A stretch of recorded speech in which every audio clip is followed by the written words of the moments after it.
La Asamblea escuchará un discurso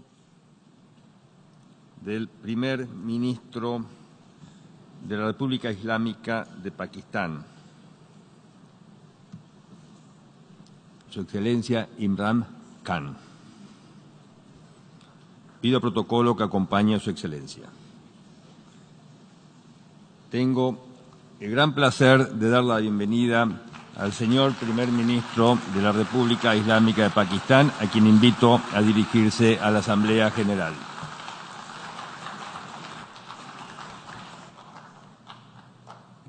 Bismillah ar-Rahman ar-Rahim. Iyyaka na'budu wa iyyaka nasta'in. Mr. President, Honorable Secretary General, Excellencies, ladies and gentlemen, I feel honored today to represent my country at this forum of world leaders, where we have a chance to discuss problems that the world is facing. I want to talk about a lot of problems, but just 4 today. And I especially came to this forum despite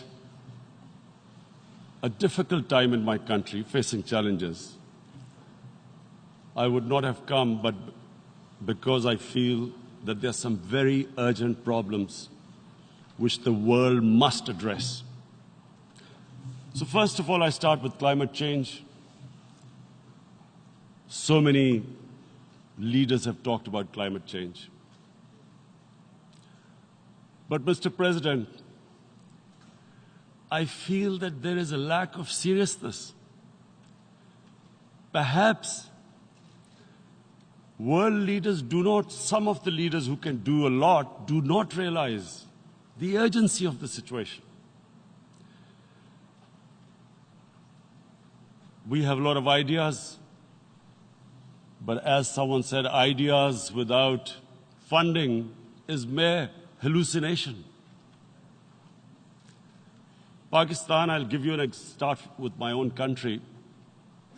Our country is amongst the top 10 nations in the world which are most affected by climate change.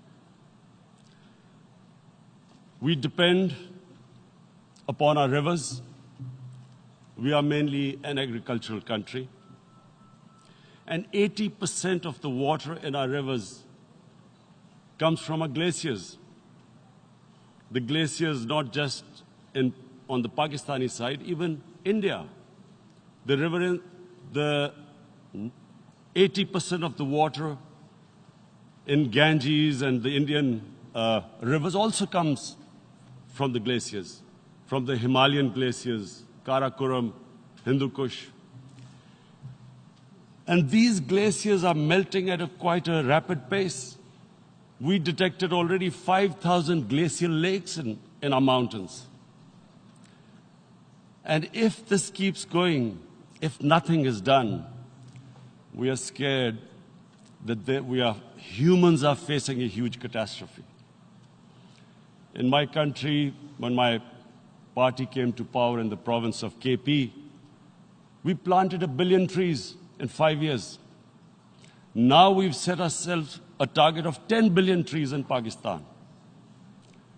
Idea being to counter the effects of global warming. But one country cannot do anything. This has to be a combined effort of the world. My optimism comes from the fact that humans, the Almighty has endowed humans with great powers. We can do anything, provided our survival instinct is stirred up. And this is really what I hope that the United Nations will take a lead in this. There must be more emphasis. Richer countries must be pushed. Countries that are responsible for greenhouse gas emissions. They must be pushed because our country contributes minuscule amount to greenhouse gases. So I feel that the United Nations must take leadership in this. My second issue for me right now is even more critical. Mr. President, every year, billions of dollars leave the poorer countries and go towards rich countries. Billions of dollars siphoned off by the ruling elites of the developing world. And they find their way into Western bank accounts, offshore accounts, tax havens, expensive properties hidden behind companies bought in Western capitals. Mr. President, this is devastating the developing world. This is causing more poverty, deaths. It's impoverishing the developing world. The difference between rich and poor countries is growing because of this.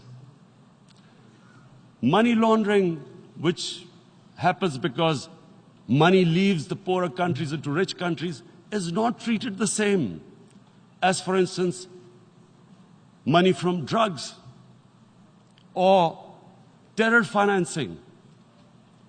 The seriousness which terror financing and money from drugs, the way it is treated, it's not the same. The way the poor countries are being plundered by their elites. It's not happening. In my country, when I took charge of our government a year back, in the 10 years preceding that, our total debt went up 4 times. The debt we had accumulated in 60 years, just in 10 years, it went up 4 times. As a result, the total revenue we collected in 1 year, half of it went into debt servicing. How are we going to spend money on our human beings, 220 million people, when half the money is going into debt servicing? Because our country was plundered by the elites, the ruling elite. And easily they could get the money out. And when, Mr. President, we located properties in Western capitals bought by this money through corruption and money laundering, located the properties of these corrupt leaders, we find it so difficult to retrieve it. That money, if we retrieved that money, we could spend on our human beings. But it's so difficult. The laws protecting these criminals. We do not have the sort of money to have expensive lawyers and spend millions and millions of dollars. We need help from the rich countries. And, Mr. President, it's critical. The rich countries must show political will. They cannot allow this to happen. How can the poor countries spend money on human development, which the United Nations asks, SDG? How are we going to do it when this money can easily leave our countries?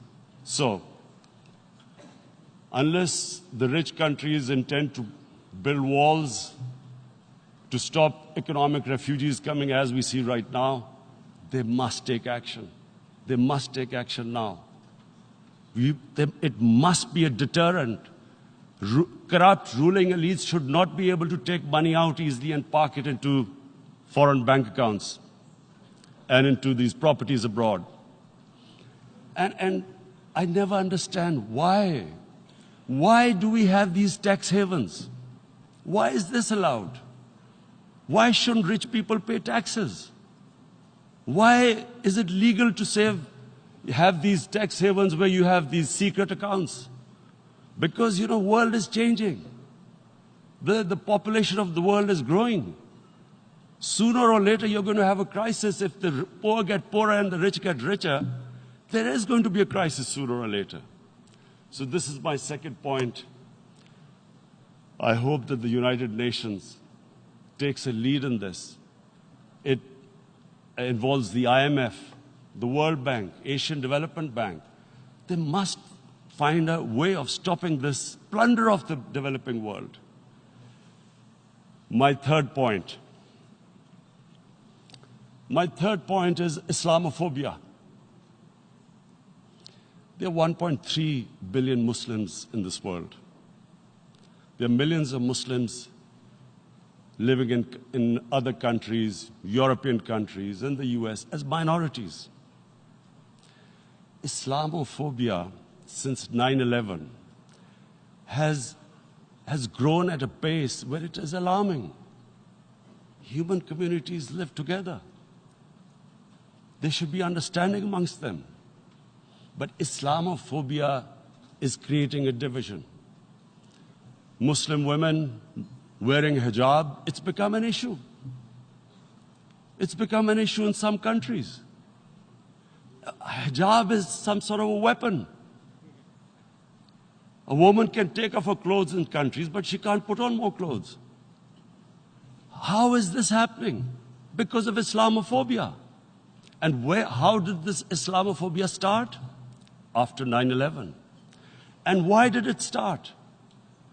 Because certain Western leaders equated terrorism with Islam. Islamic terrorism. Radical Islam. What is radical Islam? There is only one Islam. And that is the Islam we follow of Prophet Muhammad sallallahu alaihi wasallam. There is no other Islam. Radical Islam, Islamic terrorism, what message did they send to people in the West? And why is there Islamophobia? How is a person in New York, in the Midwest, in the US, in European capital, how is he going to distinguish between who is a moderate Muslim and who's a radical Muslim? Because terrorism has nothing to do with any religion. This Islamic terrorism, Islamic radicalism, and sadly used by leaders, this has been the main reason for this Islamophobia. And it has caused pain amongst Muslims. We in Muslim countries watch this Islamophobia traveling abroad, and it's getting worse. And may I just say, Mr. President, that in European countries, it is marginalizing Muslim communities. And we all know that marginalization leads to radicalization. Some of the people who ended up as militants in Syria and other places were from marginalized Muslim communities. And my point here is that we must address this issue.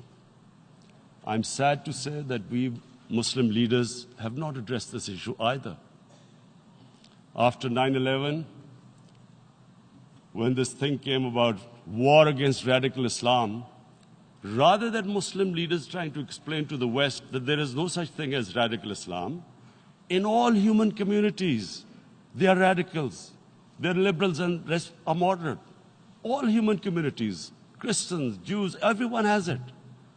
But Islam is not radical, neither Judaism, neither Christianity, neither Hinduism. No religion preaches radicalism. The basis of all religion is compassion and justice, which differentiates us from the animal kingdom.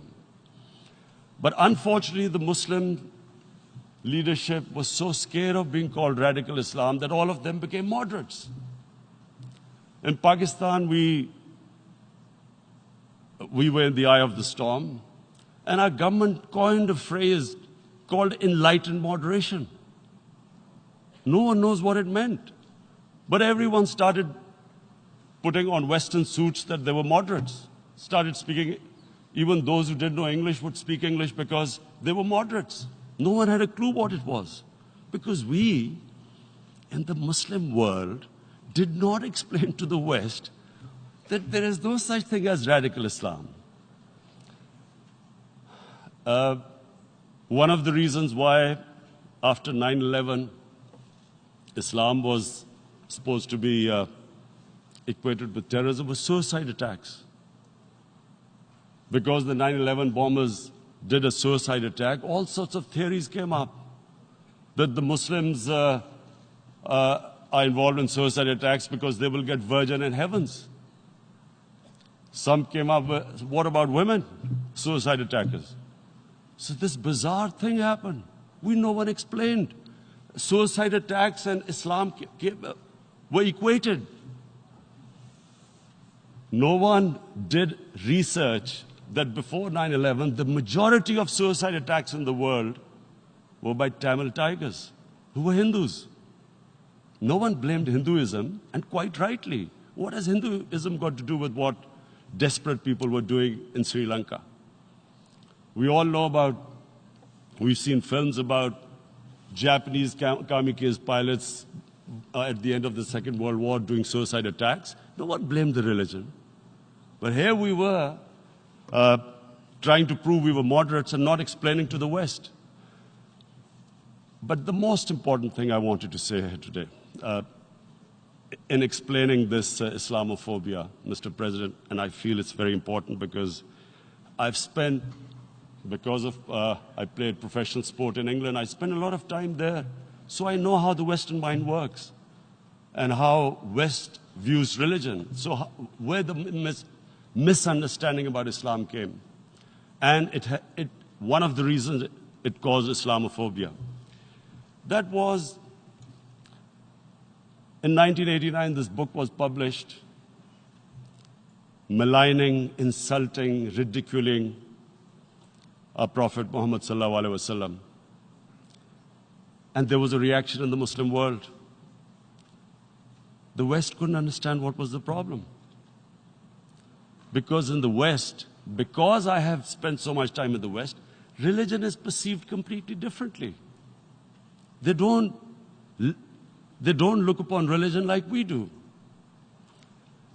And so, Islam was supposed to be an intolerant religion.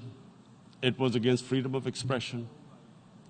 And Islam took a real beating 30 years ago. I still remember it became a watershed. And every 2 or 3 years, someone would malign our Prophet, peace be upon him. There would be a reaction by the Muslims. And again, it was Islam, an intolerant religion. Again, this time, I blame a certain section of the people in the West who deliberately provoked this, knowing the impact it would have. But the majority of the people in the West didn't understand. This is where, again, Muslim leadership let the Muslims down. We should have explained to them what our Prophet, peace be upon him, means to us. So in 1 minute, I'll try and explain what he means to us. Our Prophet was the witness to the divine book, the Holy Quran.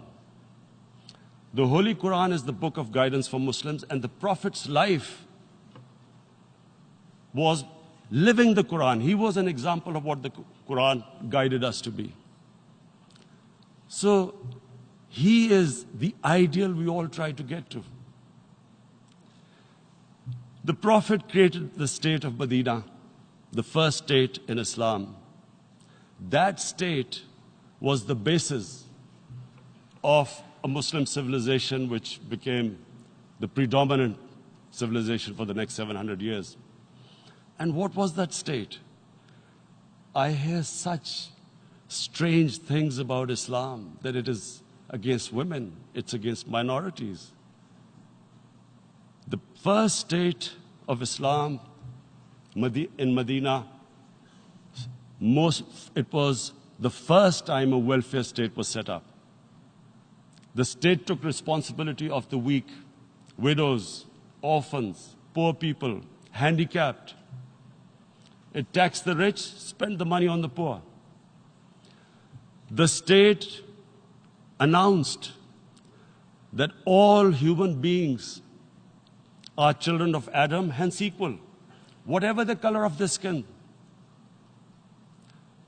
The state announced, the Prophet announced that, and slavery, the whole system depended on slavery as it did for many years in the Western societies.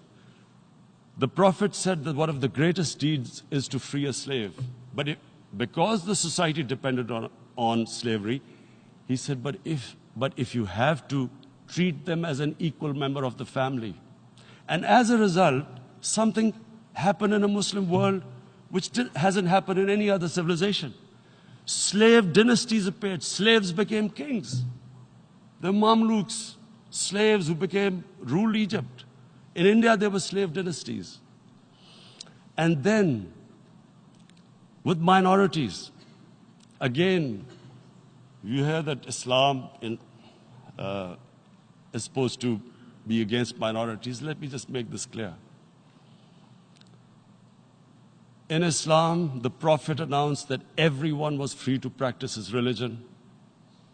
It was a sacred duty to protect the places of worship of all religions. He announced that every person is equal in front of law, whatever his religion or his color. And this incredible case, and I always quote this, that the fourth Khalifa, the head of state of Medina, he lost a court case against a Jewish citizen. So, number one, it showed there was a rule of law, no one was above law. And number two, that a Jewish citizen was an equal citizen. So, Mr. President, when a Muslim society is unjust to its minorities, it is going against the religion of Islam and our Prophet, peace be upon him. So, it is important to understand this. The Prophet lives in our hearts. When he's ridiculed, when he's insulted, it hurts. As we human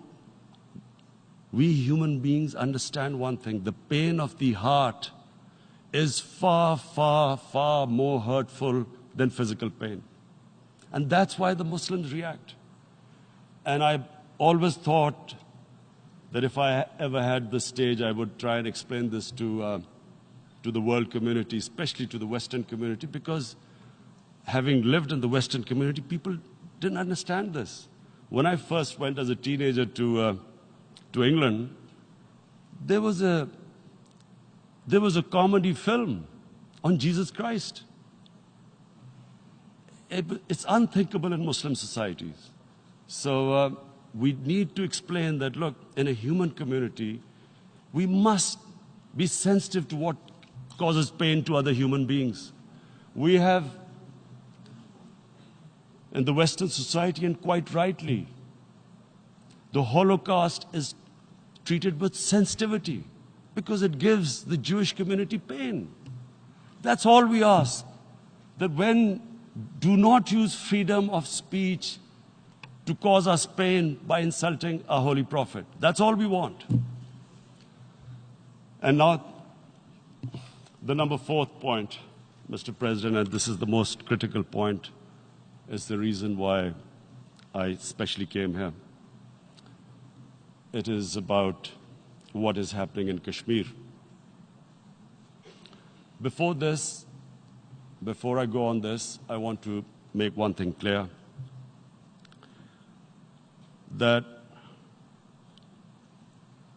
when we came to power, my first priority was that Pakistan would be a country which will try its best to bring peace.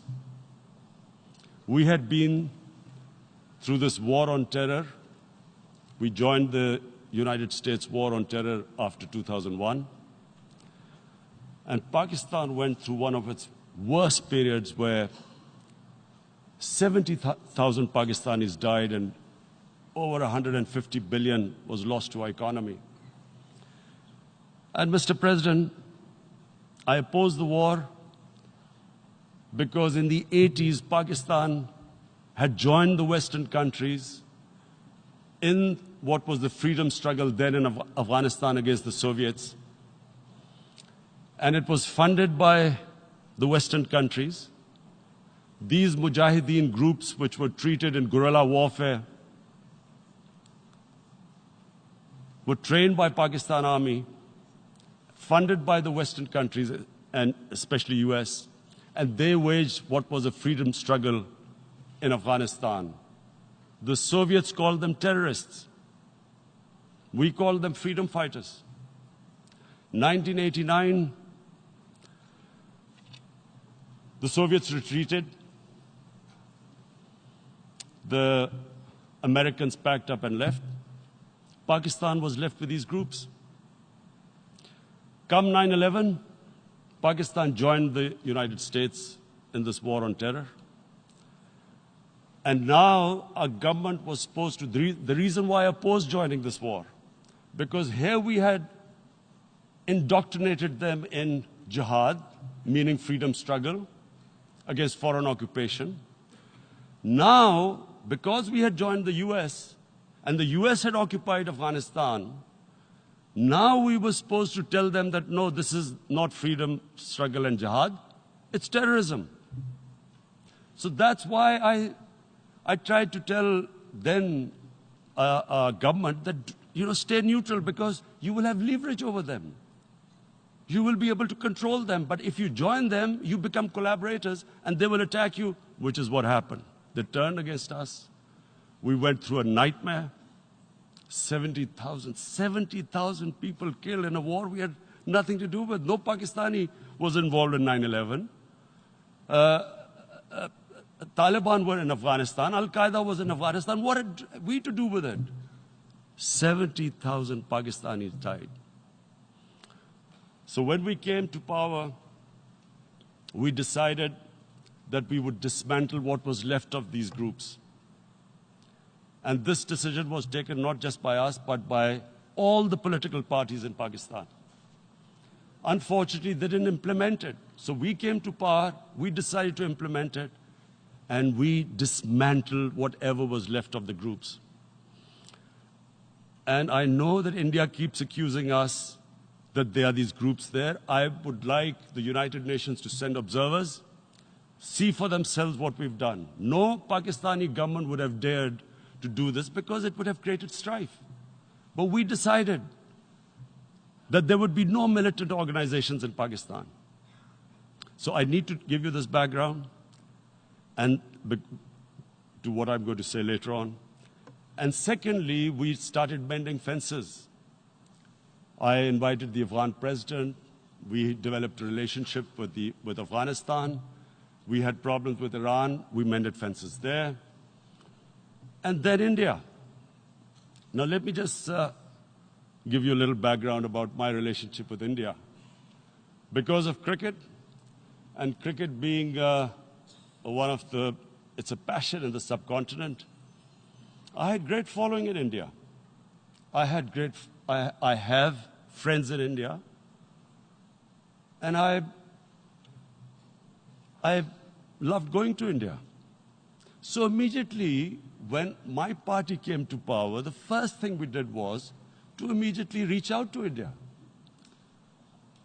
And I spoke to President Modi and I said, look, we have similar problems. Climate change, poverty. Let's get together. Let's resolve our differences through trade. Let's build a relationship on trust. Prime Minister Modi told me that, there were terrorist attacks from Pakistan. I said, we have problems with you. There are terrorist attacks which we know are instigated by India in Balochistan. We caught a spy, Kulbhushan Yadav, who admitted what the sabotage going on in Karachi and Balochistan. So we said, look, let's leave that behind. Let's move forward. Our main priority should be our people. The highest number of poor people live in the Indian subcontinent. Unfortunately, didn't make any headways. Our foreign ministers were supposed to meet on this in the UNGA last year. India cancelled it. We thought that it's their election coming up. It's a nationalist, ultra-nationalist party. It doesn't want to cozy up to Pakistan. So we thought, okay, we'll wait till the elections. Meanwhile, a 20-year-old Kashmiri boy, whose father said was radicalized by the security forces in Kashmir, blew himself up on an Indian convoy. Immediately, India blamed us.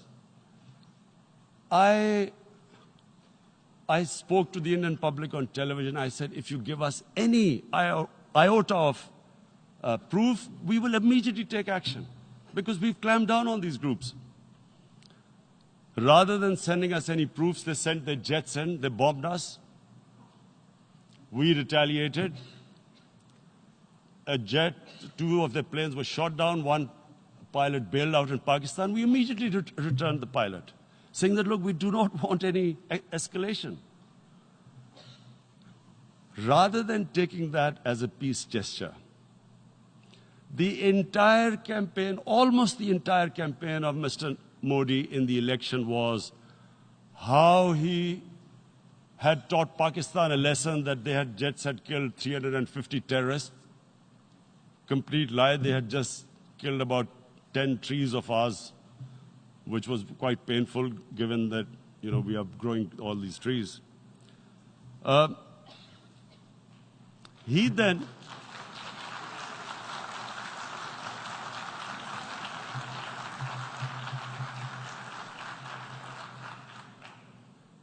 the election campaign, Mr. Modi used words like, this is just a trailer, the movie is about to start.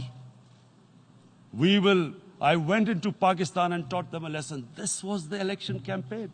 Okay, so we thought, us politicians make all these statements to win elections. So, okay, after elections, we'll get back to our normal relationship. Well, the moment the elections ended, we approached India. No response, but then we discovered they were trying to push us in the FATF blacklist to bankrupt us. That's when we realized there was an agenda. And that agenda became obvious on the 5th August when India went against 11 United Nations Security Council resolutions which say that Kashmir is a disputed territory and the people of Kashmir have the right of self-determination. They went against that. They went against Simla Accord, which is about bilateral, sorting out our differences through bilateral means, went against that. They actually went against the Indian Constitution. Illegally, they revoked Article 370, which gave Kashmir the special status. They got an extra 180,000 troops there. Total number of security forces in Kashmir now are 900,000. And they put 8 million people of Kashmir under curfew.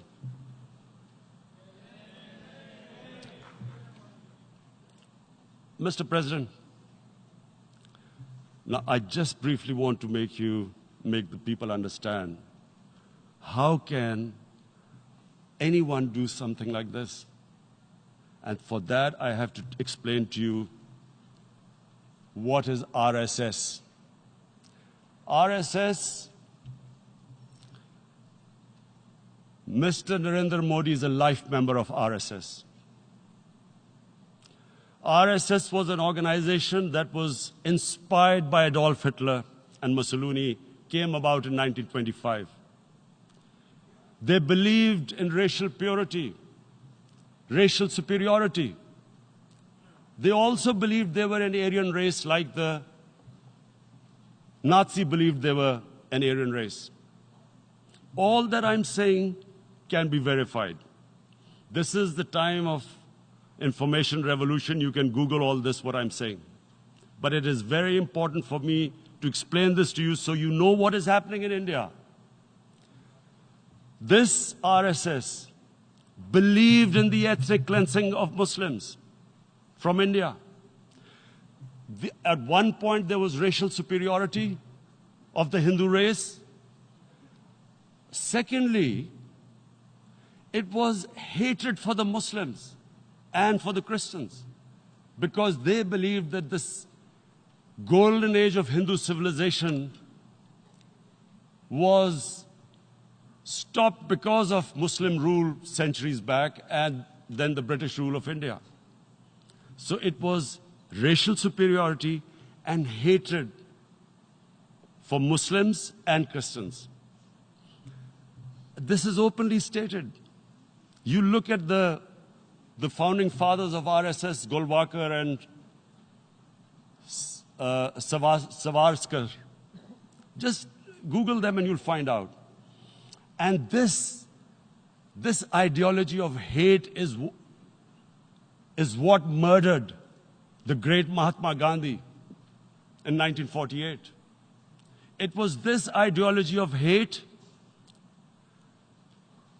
that made Narendra Modi in 2002 do a pogrom against Muslims in Gujarat when he was the chief minister. He allowed 3 days for these RSS goons who were inspired by the Hitler brown shirts. They actually wear brown shirts. This RSS, the Congress Home Minister gave a statement that in RSS camps, terrorists are being trained. And these terrorists butchered 2,000 Muslims and 150,000 Muslims were made homeless. Narendra Modi could not travel to the US because of that. And I need to make you understand this background before I explain to you that what sort of a mindset would lay siege to 8 million people with 900,000 troops. Women, children, sick people, locked in as animals. In fact, of what I know of England, if 8 million animals were locked in, the RSPCA would have made a lot of noise about it. These are human beings.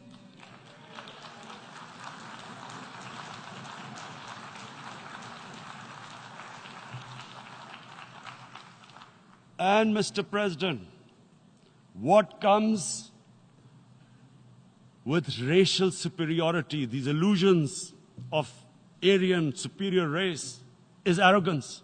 The two go together. And it's arrogance that makes people make mistakes and do stupid things. Cruel things like what Narendra Modi has done. It's sheer arrogance. And it's arrogance that has blinded him from the fact that what is going to happen when the curfew is lifted.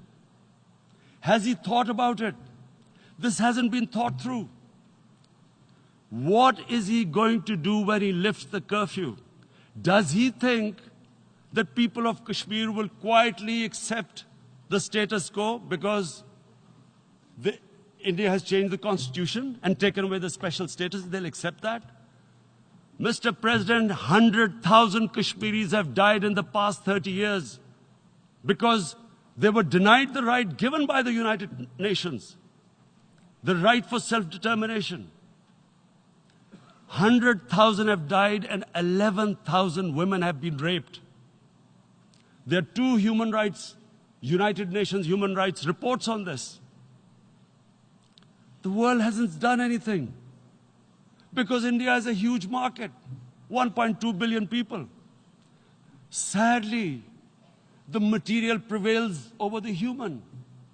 But this has serious consequences. Again, I repeat, that's why I'm here. Look, what is going to happen when the curfew is lifted will be a bloodbath. The people will come out. There are 900,000 troops there.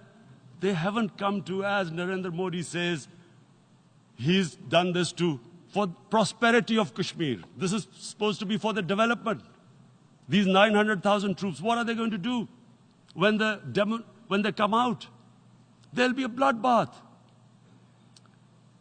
Has he thought it through what happens then? Mr. President, has anyone thought that what happens when there is a bloodbath? What do you think the impact will have on people of Kashmir? What do you think they will think? The way they have been boxed in their houses, treated like worse than animals, no rights. Thousands of all the political leadership has been arrested, taken out of Kashmir. Even those Kashmiri leaders who were pro-India have been taken out. 13,000 boys have been picked up and taken to God knows which destinations. So what do they think? What will the people of Kashmir do when they lift the curfew? They will be out in the streets. And what will these soldiers do? They will shoot them. They've already used pellet guns, blinded young boys. In the last 6 years, the 5 years, the oppression that has gone on in Kashmir. And so, Kashmiris will be further radicalized. Mr. President, there will be another Pulwama. And guess what? India will blame us. They're already blaming us. They're saying all this is happening because of Pakistan. One of their defense ministers said, there are 500 terrorists lined up on the border to go in. Why would Pakistan send 500 terrorists when there are 900,000 troops? What impact are they going to make? What will they do? And don't we know that the moment there is some terrorist attack, all that will happen is there will be further cruelty and oppression of the people of Kashmir. We will just give the 900,000 troops to further crush the people of Kashmir. And then we'll give the Indian government an excuse that, look, Pakistan is a terrorist state, and this mantra that has gone on, Islamic terrorism. The moment you use this catchword, Islamic terrorism, the whole world turns away. No one talks about human rights. You can do whatever you want, which is what has happened in Kashmir, because they keep using this word, Islamic terrorism. And this is what they're doing right now. What do we benefit from further increasing the cruelty on the people of Kashmir? And why would we want this? But there is no other narrative left for India. As when they lift the curfew, whatever happens, Pakistan will be blamed, and there is always a danger of another Pulwama. They might come and bomb us again, and then another cycle might start. And what does Narendra Modi think? That 180 million Muslims of India are thinking right now. Aren't they watching these Kashmiris stuck inside for 55 days they've been stuck in? Aren't they watching? What do you think? Don't you think that the Muslims will be radicalized in India? And I'm talking about 180 million people. And when they get radicalized, there will be some incident in India somewhere down the line. Again, we will be blamed. And I'm warning you right now, again, we will be blamed. And, Mr. President, what about 1.3 billion Muslims who are watching this? And they know that it is only happening in Kashmir because they're Kashmiri Muslims. This is not happening to Kashmiri Hindus. They know that this is happening because of their religion. So what do you think they will be thinking? What do you think the Jewish community would think if they were, forget 8,000 Jews stuck like this? What do you think Europeans would think? What do we think? I mean, any human community, if their members are stuck like that, what do you think they will think? Are we a children of a lesser God? Is it not going to cause us pain? And then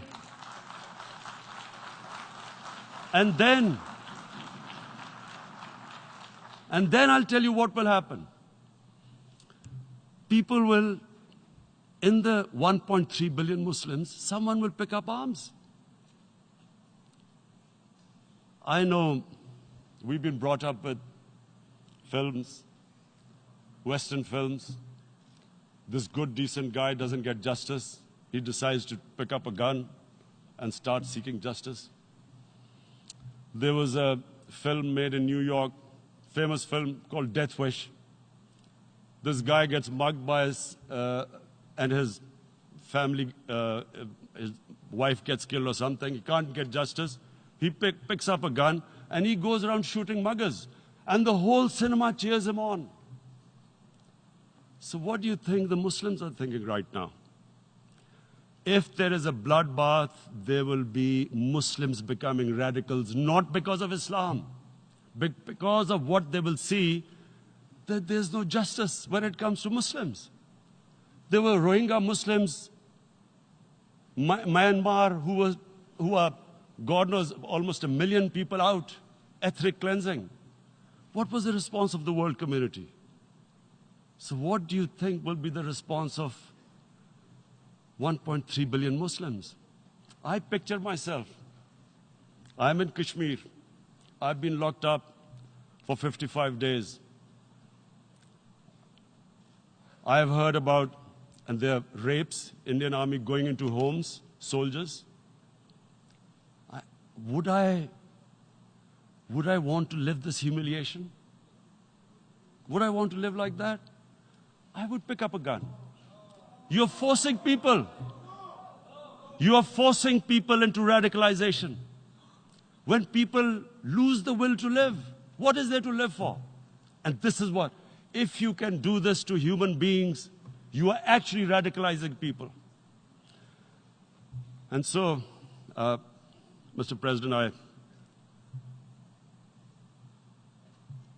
I want to repeat here, this is one of the most critical times. There will be a reaction to this. Pakistan will be blamed. 2 nuclear-armed countries will come face to face, like we came in February. And before we head in that direction, the United Nations has a responsibility. This is why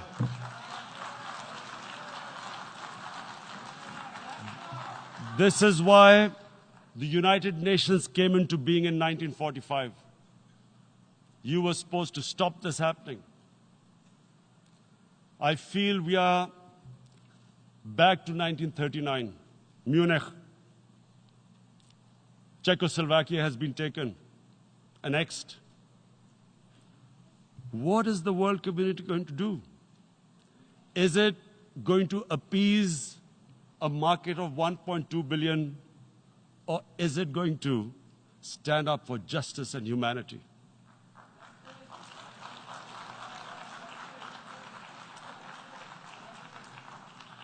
If this goes wrong, you hope for the best, but be prepared for the worst. If a conventional war starts between the 2 countries, Mr. President, if a conventional war starts, and anything could happen, but supposing a country 7 times smaller than its neighbor is faced with the choice, either you surrender or you fight for your freedom till death, what will we do? I ask myself this question. And my belief is, La ilaha illallah, there is no God but one. And we will fight. And when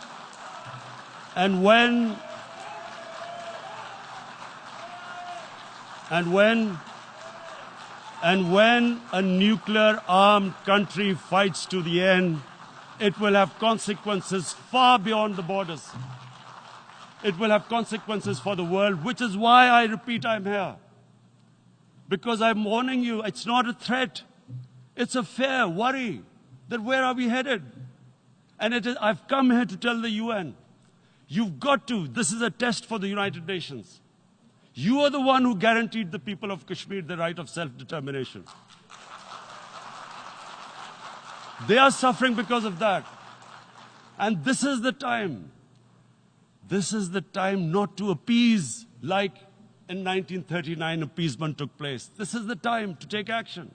And number 1 action must be that India must lift this inhuman curfew, which has lasted for 55 days. It must free all political prisoners, and especially those 13,000 boys that have been picked up. Parents don't know where they've disappeared. And then the world community must give the people of Kashmir the right of self-determination. Thank you.